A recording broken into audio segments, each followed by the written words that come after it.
Hey, folks, good evening, and thanks for joining me on Phantoms Monsters Radio.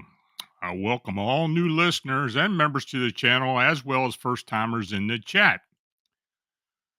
So, the primary danger for hunters when encountering a cryptid is the potential for an aggressive, unpredictable animal with unknown behavior and capabilities, as cryptids are creatures whose existence is unverified and often described as large, powerful, and potentially territorial creatures in folklore, meaning they can pose a significant threat if encountered in the wild. So I've collected several accounts where the hunter, not knowing what they were up against, becomes the hunted. Again, please feel free to comment on the accounts and let me know your opinions. So, that being said, let's go ahead and let's get started with the show.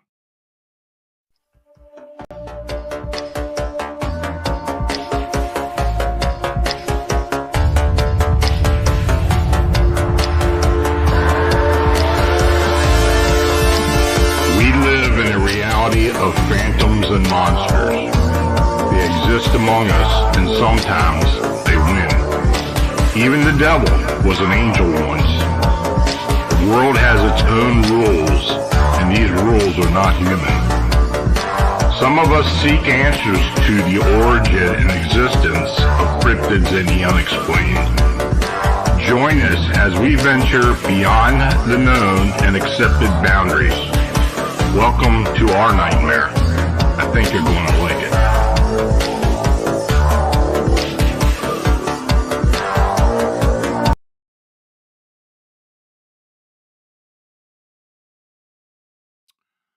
So, before I go any further, I want to mention that this channel is made possible by clicking on the subscribe and like buttons and by you sharing our programming. Now, if you're watching us on YouTube, super chat and super thanks donations are appreciated. You can click the dollar icon located below the chat box. And the buy me a coffee link is also, and other donation links are also shown in the description. So, thanks for your consideration. Now, your comments are always welcome. Tell me which accounts you find interesting in the presentation or suggestions for upcoming shows. I want to again thank our chat moderators, Bernadette, Marla, Thomas, and Mike, for their commitment to me and the channel, as well as Christina and Kevin on ESP Network. Excuse me. Now, if you're in the chat and have a question, please use all caps. I'll try to get to each one of them after the presentation. So, in this first account, a northern New Jersey hunter and fisherman recalls his encounter with Sasquatch on and near his property. Now, he tells me, I'm a 53-year-old and avid hunter, trapper, and fisherman. When I was 12, we had a family visit to Muir Woods National Monument in California. I was obsessed with steelhead. There was a stream full of them right next to the walking path. I left my family to get closer to the fish. I guess I was about 100 yards from my family when I rounded a bend in the stream. I climbed over a rock, and about 30 yards, a guy, which was actually a Sasquatch, was squatted on the edge of the river. We locked eyes, and it seemed like he was trying to kill me with his stare. As he stood up, I couldn't believe how fast he moved. His hair was dark brown, and his face only had hair around the edges. He kept his eye on me as he literally stepped across the creek. I saw grayish hair on his back and muscles like a bodybuilder. The creek was like 20 feet across, and he cleared it in one hop. Now, I could not get out of there fast enough. No one believed my story, not my parents, my brother, or anyone else for that matter. Jump forward to the year 2000. I was married and living in northern New Jersey. I shot a huge buck one morning early, and the arrow seemed to a bit far back. I decided to give him some time. This was November, and I was coaching football at the high school nearby. I went to the game with the intention of tracking the deer after the game. We followed the blood trail about 150 yards to where the deer died. You know what the ground looks like when a killed deer expires. There was 10-foot circle covered with blood and hair. Now, the blood was like someone spilled a 5-gallon pail, but no deer. The bears are huge here, but a bear would have showed on that deer first, then dragged it to a distance and either hit it or left it and come back. There were no drag marks, no blood trail, nothing. But my carbon arrow was broken into uh, little 4 and 5 inch pieces. Now, during turkey season the following year, I was hunting behind my house every morning. There's about a square mile of private land. I kept jumping what I thought was a bear on the edge of the swamp at the base of the steep ridge. It happened several times in the dark. Now, the bear would move up about 50 yards. It was always at first light, and I was hoping to hear the turkeys gobble on the roost. So one morning, I was late getting out, so I was creeping closer than usual. An owl was hooting as I walked. When I got near the area, there was a jumping. I was jumping the bear. I stepped into owl feces. Now, as I did, I heard someone running toward the ridge. It was the thump thump of a 2-legged being. Their feet hit the ground, not the shuffling a bear makes on a run. Then I saw it. It neared the top of the ridge, taking huge strides. As it topped the ridge, all I could see was the same face staring at me from when I was 12. I knew what it was. I haven't slept right since. At our camp, about 20 miles from my home, we had a deer taken from inside of a pickup truck with a cap on it. The T handles of the cap were closed but not locked. Now, whatever took the deer put its hands on the top of the cap and left marks where the hair on its arms had disturbed the dust and the dirt. Now, the guys I was hunting said the bear took it. Now, how many bear can open the cap, walk away with a 100-pound doe, and leave no drag marks or evidence? So one Saturday after deer season ended, I was driving at night at about 10 p.m. I came across a 6-inch tree across the road that was just wide enough for one truck. I had just been there a few hours before in daylight. I got out to move the tree and it was twisted. It had been twisted around 5 foot off the ground and bent over the road. As I stood and looked at it, I felt like I was being watched. I had that feeling of impending doom sweep over me. They did not want me there, so I jumped in my truck and got the hell out of there. I'm never going to stop what I love to do most, which is hunting and fishing. But it's not the same as it once was. You know you're not alone out there. There's something about knowing that you're not the top dog in the woods. They walk around my house at night in the summer. When I'm out hunting, they're here and no one wants to admit it. Now, the BFRO idiots were more concerned about having me pay $400 to get into their freaking expedition than come up and see the area where I live. So as soon as I said they were human like and not ape, they dismissed me like I never existed. And I can attest to that type of attitude from BFRO. A central Mississippi resident recalls his harrowing experience with a black panther, as well as the mimics and other activity of a possible Bigfoot while hunting on his family's property. Now, he tells me, this encounter occurred on my family's property about 20 years ago. It's 15 miles east of Greenwood, Mississippi. Now, during deer bow season, I had a nice food plot set up in the woods about a half mile from the nearest house. Now, these small plots give the deer something to eat and an easy escape route to the trees. It made them feel comfortable. I had a tree stand set up on the edge of the field. Now, after being in the stand for about 15 minutes, I see what I think is a large Labrador retriever enter the opposite end of my food plot, heading towards me. Now, as it approached, I quickly realized that it wasn't a dog. It was a black panther. paws are massive. I was amazed and scared at the same time. It was already in a standing position. It approached my stand, so I drew back when I got close to the base. When it got close to the base of the tree, when I drew it, I looked. It looked up at me, but it never stopped moving as it passed my position. I decided not to shoot because I thought that I stood a better chance of getting out of there alive by leaving it rather than potentially wounding a deadly predator.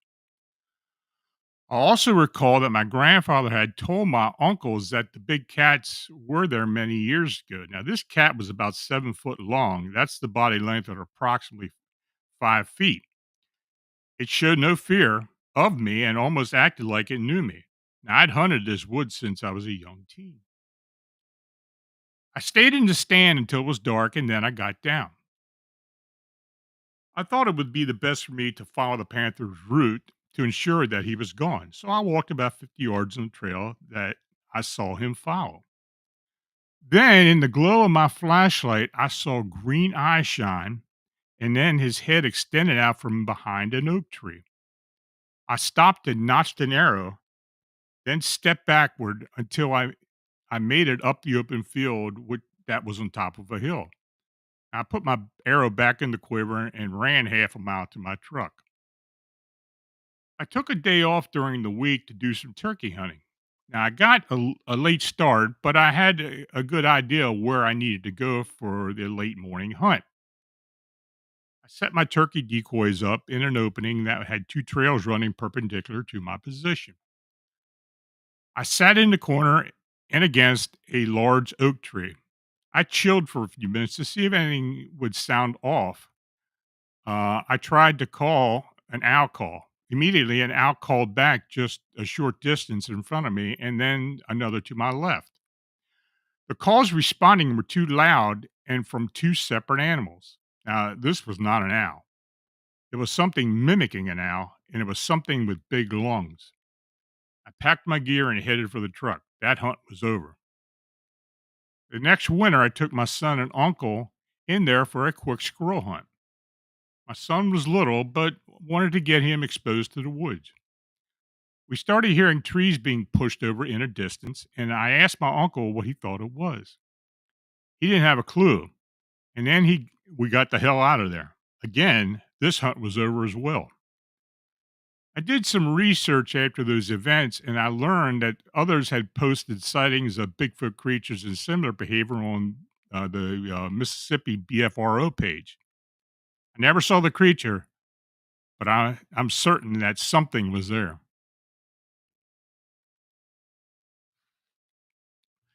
Now, this next witness states in 1999 in the spring, I was bear hunting with a buddy. Now, this was in British Columbia. We hunted for spring bear for about 10 years. Now, most years we would punch two tags each and we'd enjoy sausage from the meat. My favorite is pepperoni and garlic oil. Now, this was a sunny spring afternoon heading west on the Beaver Bear Road east of Prince George, British Columbia. We saw a tall, lanky black bear happily shuffling towards us on the right side of the road. This animal had a beautiful dark chocolate, nearly black, long, shiny, healthy coat of hair and a white star of hair on its chest. We stopped our vehicle and I got out. I got low and centered the crosshairs on the brisket. It was a perfect head on shot at 30 yards or less. Now, I use an 180 grain 300 Win Mag round. I saw the impact. The animal both turns to the ditch at the right and flips/rolls in the air, dropping out of sight. We both move in and nothing. No bear. The forest road had an 18-inch high or greater berm on the edge and dropped 4 to 5 feet to the marshy area that was heavily covered in the prickly low brush, which covered porous ice about 3 to 4 feet thick. The animal should have been right there in the ditch, dying or dead, and it was not. Not even a drop of blood. No tracks. There was a very clear view of 100 yards around this spot. We both were experienced enough to know where it should be, but nothing. It was as though this thing evaporated into thin air. I even checked the culvert, but it was an 18-inch pipe that was two or three thirds filled up with ice. I called back to my buddy who found a tuft of hair on the road. It was unusual hair. It even had a mix of white hair in it. There was no blood, no tracks. This bear had simply vanished. The hair confirmed to me that my shot hit its mark. I had practiced often in those days, including at point blank. It seemed practical to me to do so. A shot and seemingly dead bear could jump up as you move in close. I had been practiced turning the rifle sideways to the sight alongside the barrel for accurate up close shots. This practice was recommended to me by a friend who was a professional guide for my dad's outfit. The entire event was unusual. The bear did seem oblivious to our approach. It also seemed to be happily shuffling a long leg if a bear could skip and hop like a kid does. Now, the back of it was easily 4 to 5 foot off the ground. I would like to hear your response. Well, according to the description of the bear's demeanor, it's possible that, and I don't know how you're going to take this, but it's possible it could have been a time slip or an interdimensional scenario. Um, is it possible that this hunter was peeking into another dimension of reality where the bear had existed at the time? Now, he described seeing the bear reacting to the gunshot strike. Now, if it was in another dimension, there shouldn't have been any visual reaction by the bear or evidence of hair. So, did the bear somehow enter into another dimension after receiving the gunshot? Very bizarre encounter.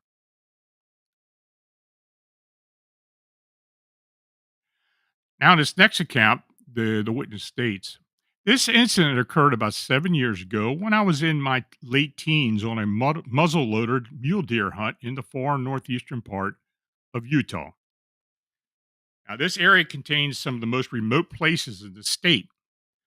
I've been frequently out in this area, spreading in Summit County that cuts in and out of lower Wyoming since before I can remember. Includes lots of hiking, backpacking, camping, hunting, and being involved in some of my grandfather's work. I am skeptical of things not proven by methods of science, but I don't deny all those things. I find that it's impossible for science to know all that is out there in this vast world. Now, my grandfather was a recently retired biologist and former conservation officer for the state and was a regional specialist and was over wildlife and habitat management for many years. He did everything from habitat management programs to quite literally wrangling moose to be transplanted at darted black bears. He had seen mountain lions, bears, birds of all kinds, small mammals, plants, natural phenomena most of his life, and he understands so much that many people, including myself, will never be able to even imagine. He's scientific, honest, straightforward, level headed. He's agnostic and is not superstitious, and often used to teasing a certain CO who thinks Bigfoot skinwalkers and other beings exist. Now, other than this experience, he had never encountered an animal that he could not at least partially identify. And other than the natural innate fear of being in close quarters with a bear, a drunken, belligerent hunter, or incredibly potent tranquilizer medication, he's told me over and over he's never been terrified of any animal or experience like this, only curious or surprised. So, it was late September, and we were in a small camp by a lake in the high Unita Mountains, hunting both grouse and mule deer with muzzle loaders. The camp was a small collection of men and women my grandfather had worked with over the years as a supervisor and biologist. And these were people I grew up with. One of the women, a new wife to one of the guys, had shot a buck deer, injuring but not killing it immediately, and they had lost track of it. Devastated by the thought of wasting the animal, she returned to camp in the afternoon, upset and concerned that the deer had run into an even more secluded area of the mountain which was hard to reach from the trail that she had shot from. It was a place my grandfather was familiar with because it was such a pain to get to with lots of deadfalls and steep terrain. We volunteered to go in the late afternoon to search for the deer, following a scant blood trail that she had tracked for a while before getting fatigued and intimidated by the terrain. Because both my grandfather and I were in good shape and he was so familiar, it didn't seem like a big deal. Now, before we left, we mentioned a hearing that we assumed were coyotes, which made her even more so concerned that if the deer died, they would ruin the meat and hide before they could harvest it. So we took off in the early evening, expecting to be back within an hour or two after searching and having our guns with us in case we found the animal still alive or came across another buck worth trying to harvest. It was steep in places and lots of deadfalls of varying heights, making the hike slower and more tedious than we had hoped, making us understand the other hunters' fatigue. We had marked the blood trail with bright orange pieces on the trees, which we followed for maybe 20 minutes, and then it got hard to track. The sun was getting close to setting at this point, and we knew getting out would be just as long as getting in. We had just about decided to stop when we found a spot near a fallen tree that looked like it had been freshly bedded down in, followed by spatters of fresh blood, and we continued for a bit longer. When the sun had just set and the light had faded from the trees, we removed the firing caps from our guns to make them now completely safe, as it was now illegal and irresponsible to hunt in such absence of decent light. Now, my grandfather pulled out his large Maglite flashlight from his pack, and I put it in my headlamp to begin the hike back, using our GPS to find a trailhead. About 10 minutes on the way back, we started to hear more movement among the trees. It was normal for animals to start moving now that the sun had gone down, as animals would likely be starting to head towards the clearings for water or to graze in the safety of the lower light. Small and distant sounds of crunching leaves, pattering of hooves of animals, or small bits of movement in the trees from squirrels or birds were common and expected. We did not expect the deafening, disturbing sound we heard next, which vaguely and initially reminded me of a coyote howl, but by the few seconds in it was unidentified and unidentifiable, frightening, and human like. It started with what sounded like a person screaming, but then got louder and more intense with a screech to it. So, unlike any coyote or any animal you ever heard. Then there was an almost chittering that came in between the shrieks, and the movement of the trees becoming more calculated, almost threatening. We stopped dead in our tracks, frozen as my grandfather started using the light to look around. I was far more freaked out than him at this point. He just seemed perplexed, curious, and a little baffled at what could make that sound. It sounded human, but with no words, with no urge of tone of help or I'm just screaming to mess with you. We continued after it almost mostly stopped. Excuse me. We continued after it mostly stopped and seemed like the other natural and distant sounds had gone almost silent. I listened intently to the sounds of my boots crunching with the dry aspen leaves underfoot, trying to tell myself that it was just some weird coyote with a horribly deformed larynx or something. So maybe 20 minutes after the main trail that would lead us to the truck, we heard the chittering sound again and the sounds of thumping against dead trees. Looking around with our lights, in between deadfall, maybe 12 to 15 foot in front of us, was a large human like thing. It was almost hunched down with a long, slender arm around the front of of a standing aspen. The aspen, of course, was pale white, with the knots being dark brown, and whatever it was had skin almost as pale. I caught a very brief glimpse of its face. It seemed round, and the eyes seemed sunken, and I could not tell you eye color other than the flash of reflection on the eye from my light, and its face seemed sunken and emaciated. I didn't see any fur or hair. I never felt like it looked right at me. More my grandfather and just in our direction, almost confused and curious, like it was before the sound.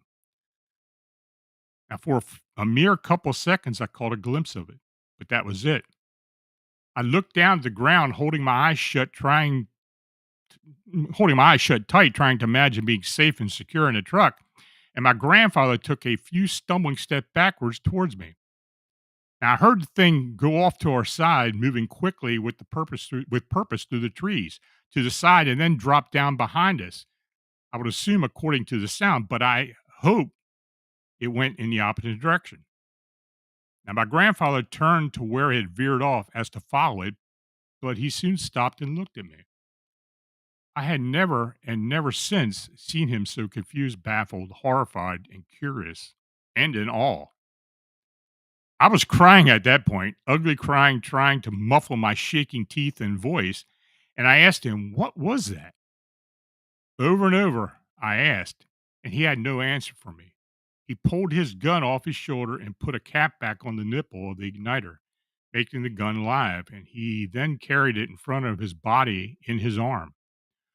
We pulled out another headlight to put on himself. He pulled out another headlight to put on himself. We started walking again towards the trail. As he listed off as like talking to himself, as this thing couldn't have been a deer or elk or moose. Its hard arms, it was hunched, it stood upright, or a bear, a very sick bear. It couldn't have been a bear. Was it the light? We heard the sound in the screeching human howl distantly again before reaching the trail, which was dirt and gravel but flat and with no deadfall. We practically jogged to the truck. I locked the doors immediately and sobbed. My grandfather turned on the music as loud as possible to try to distract me on the way back to the camp. I was a mess when we arrived back, and we went to talk with the others by the fire when he got me settled in my sleeping bag in the bunk. He explained some to his friends, but I don't know what all was said. Now the next day, everyone was extra sweet to me, trying to comfort me and saying it was probably a sick animal that looked scary in the dark. Now, the deer the hunter shot was found the next day in the daylight, scavenged quite harshly by what I assume were coyotes.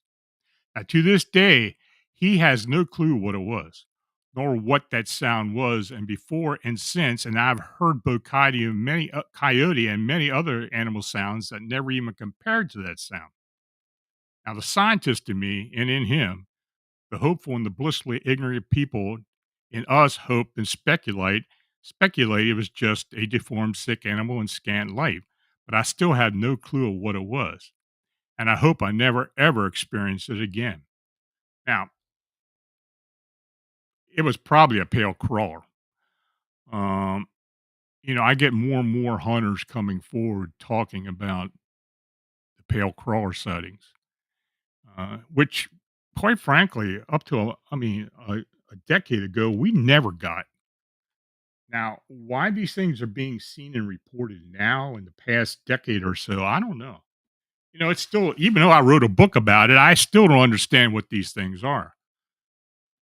So, but I think that's what they encountered. Anyway, this next witness states this happened when I was about 12 years old to my uncle. He's no longer with us, and I want to share his story. Now, growing up, I lived in Michigan's Upper Peninsula on 5,000 acres of farm ranch land that backed up into state land. Nothing but miles of forest and pasture could be seen.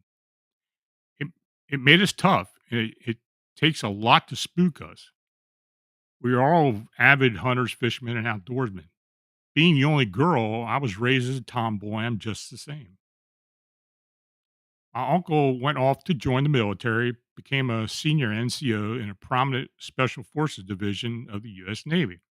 He was 6'4", built like a wrestler, and obviously skilled in survival tactics, and nothing rattled him. Now, he was home on leave and went out hunting as it was deer season. I remember him coming into the house shaking and crying, saying he saw something in the woods. My uncle never cried. He was tough as nails and would tear someone to shreds before he let them make him cry. My grandmother tried to get him to make sense, but he kept saying he saw Bigfoot mixed with a wolf. My granny immediately got my grandfather and he rounded up the rest of the guys hunting. My dad and a few male cousins and my uncle, who was still terrified but went because he didn't want to be labeled a chicken, got all their shotguns and ammunition and saddled the horses to go clear the woods. Now, apparently, they were aware of the dog man, but I was blissfully young and ignorant. They told me to stay inside, and for no reason was I to step outside of our house until we returned. Now, I never heard my dad or grandfather so serious, so I hid in my room. Sunset comes, and they still aren't back. I'm really worried at this point because they never stayed in the woods until after dark. Shortly, I heard the horses running to the barn and their voices. I was so relieved. They looked troubled when they came into the house, but didn't say anything, probably to not to spook me. At dinner, my dad laid down the law, and I was no longer allowed to play outside or go to the barn alone. I had to always have my grandfather with me. Of course, I was upset by this and felt my independence was being taken away, but I obeyed. The next morning, my dad and grandfather taught me how to shoot. I knew it was serious. Now, I overheard the adults talking the next night. Apparently, there were tracks where my uncle had this sighting, bigger than a wolf could make, but they were dog tracks. Now, as I said before, we are avid outdoorsmen and hunters, and we can identify tracks easily, but these couldn't be identified. About 8 foot up in a tree were claw marks. No Michigan bear can make those. We also found claw marks of about the same height on multiple trees throughout our property. There were cattle mutilated as well, and not in a way a coyote and bear would, and it lasted the whole winter.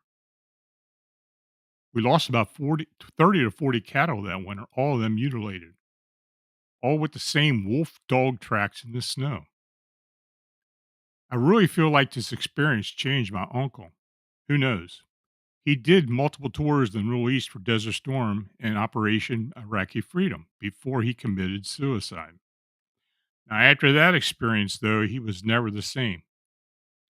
He went from not ever drinking to never seeing him without a bottle of Jack Daniels, and his eyes were always haunted looking. He changed his he changed his personality and never went out in the woods again. He quit hunting and he eventually quit coming home to visit on leave. He didn't even come home for my dad's funerals 2 years later. It was heartbreaking to see him deteriorate the way he did.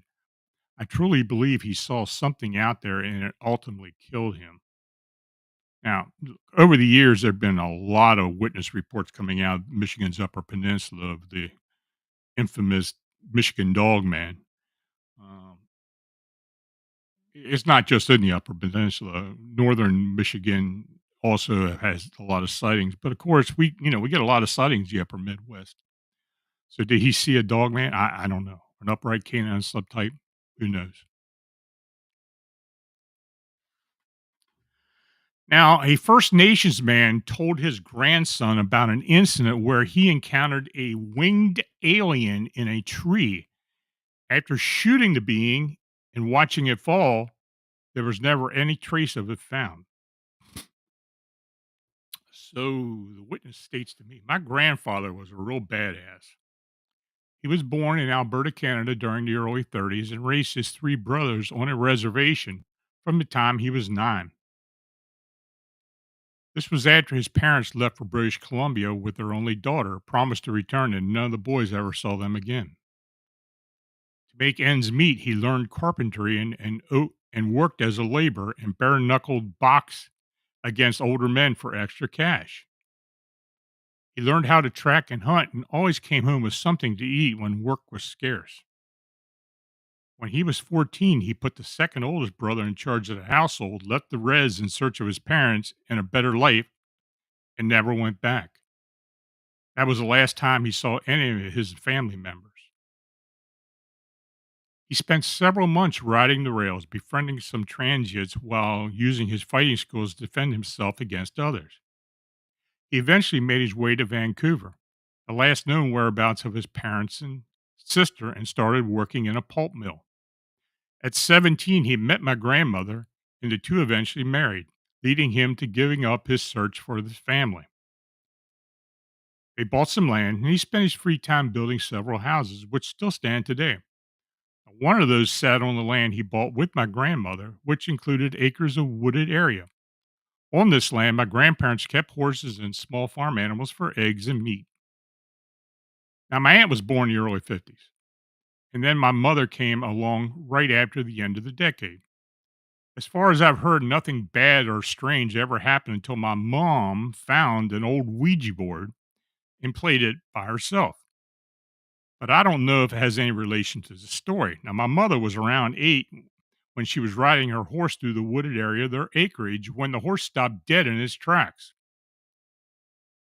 My mom tried to spur it on, but was frozen in fear, and suddenly she smelled something like rotting garbage and meat. She pulled back on the reins, and the horse instantly turned and took off back towards the house, almost knocking her off its back several times along the way. Afterwards, that horse was never the same. It would try to kick her, and if she got on it, it would fall backwards, trying to crush her beneath it. Once it started acting like its old self again, letting her climb onto it. But once she did, it ran towards the road and stopped abruptly, bucking her forward into the path of an oncoming car.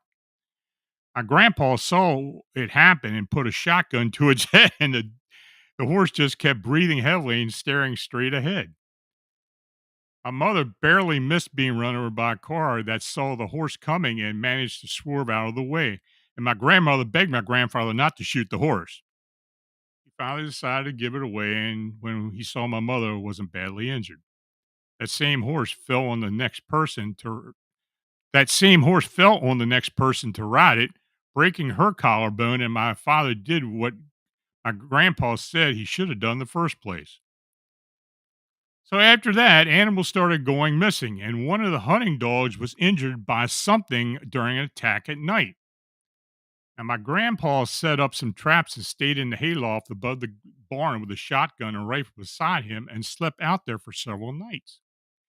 He figured it was foxes or maybe coyotes or wolves or even a desperate bear, which is what he attributed the smell in the woods to and the horse's reason for losing its mind. But nothing came the entire time he slept out there, and eventually he figured it had moved on to easier prey or just died. The day after he stopped sleeping in the barn, my mom was out near the tree line playing with the injured dog as it was healing. Out of nowhere, the dog started sniffing the air, then positioned itself between my mom and the trees, growling and barking. My grandpa heard the noise and came out, stopped in his tracks, and called back to my grandmother to bring his rifle, then whistled for the dogs. My grandma came out, handed him his gun, and asked what was going on. As the dogs all started to react like the first one, my grandfather pointed to one of the treetops, which looked longer and thicker than those around it, but it was very slightly moving. It was at least 6 feet tall. He told me later that he'd retell the story, but probably a good bit taller. He took aim and fired just as he saw a pair of wings start to open. Whatever it was watching them, but he beat it to the punch. It was a kill shot directly in the chest with a high-powered rifle, and he instantly started running forward with all the dogs following him as this thing plummeted to the ground. The break in the tree branch wholly unmistakable. When he reached the impact point, he raised his rifle and again commanded the dogs forward to flush it out. But they all just stood in the spot and kept spinning around trying to catch a scent what was seemingly disappeared. A pile of broken branches lay in an obvious landing spot, but beyond that, there was no proof anything had happened. No body, no blood, no trail. It had either disappeared or gone straight back the way it came. He searched those woods for several days, but never found a sign of what that thing was. And they didn't see it or experience issues with the animals after that. Decades later, when he was dying, he kept talking about how he saw something. In his delirium, he referred to it as an alien, but said it was coming back for him. I've never seen that man scared of anything in my life, but there was actual panic and fear in his voice. A few nights before he died, he had already been too weak to stand on his own for several days, and my grandmother awoke to the sound of a gunshot. She ran outside, fearing the worst, and saw my grandpa lowering his rifle, staring at something in the distance. She took the gun away and helped him back inside, and that was it. I don't know if whatever it was, what it was, actually did come back for him, or it was an hallucination, an old memory. But I'd like to think he went out with his final "fu" to the thing that tried to torment his family all those years ago. So, folks, that's it. Uh, if you have any questions about anything, please feel free to put them in the chat, and I will get to them. We do have a super chat. Thank you to Real Truth. Happy New Year, Lon. 24 days late, but better late than never. I appreciate that. Thanks very much. Real Truth. The people who have controlled our reality for thousands of years is coming to an end. A new paradigm of love and giving instead of one of hate and taking. I believe that. I think people are becoming much more open to the unexplained as well. So, yeah, I do believe that.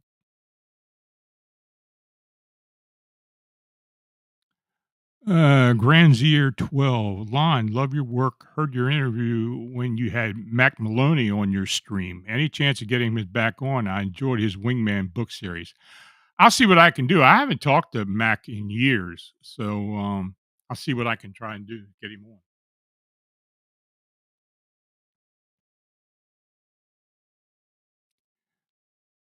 And I see the question up there asking me where David Eckhart is. Please tell me. I can't tell you. It's he asked me not to state anything. He's still around, but it's personal, and I don't wanna say anything about it, so there you go. Dagnabbit, what area in North America was the most concentrated sighting of pale crawlers? Honestly, it's been everywhere. I can't really say even after writing the book, I can't really say there was a specific area or location where these things have been more prominent. I do we have had a lot of sightings in Pennsylvania. I will say that, and I've had a lot of sightings all over the state. Even Stan Gordon has mentioned to me that people are reporting these things to him as well. So there you go.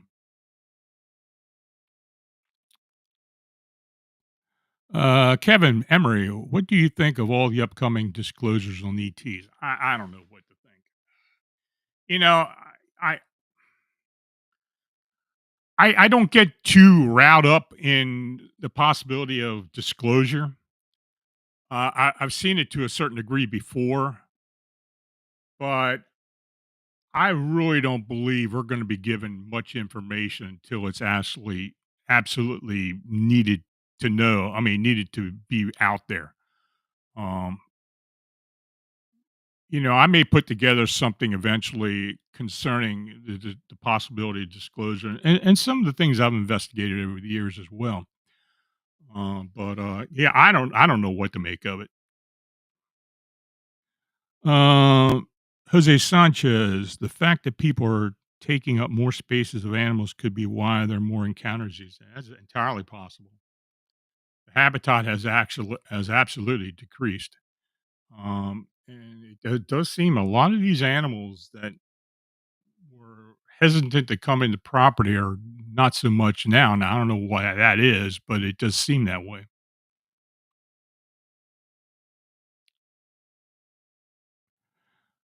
Kevin Emery, could the cryptids be hunting themselves with so many hunters seeing them? Uh, maybe. I can't really give much of a positive answer to that, but I suppose it's possible. Um, but the sightings have increased. There's no ifs, ands, or buts about that. And everybody I've been talked to has been associated with its colleagues and investigators are saying the same thing. So, you know, 2004 was a busy year, and I don't know how 2005 is going to shape out, but the past year and a half, we've been pretty busy, so we're getting a lot of reports. Not necessarily a lot of explanation, but we're getting a lot of reports.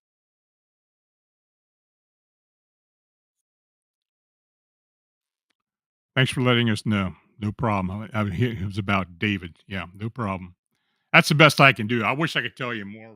It's a private thing, and I don't want to. I don't want to go against what he asked me not to do. So, but he's okay. Anything else, folks? Okay. Well, again, I want to thank each and all of you for watching and chatting. If you donate, it's truly appreciated. Your support's what makes all this possible. Please like, subscribe, and share.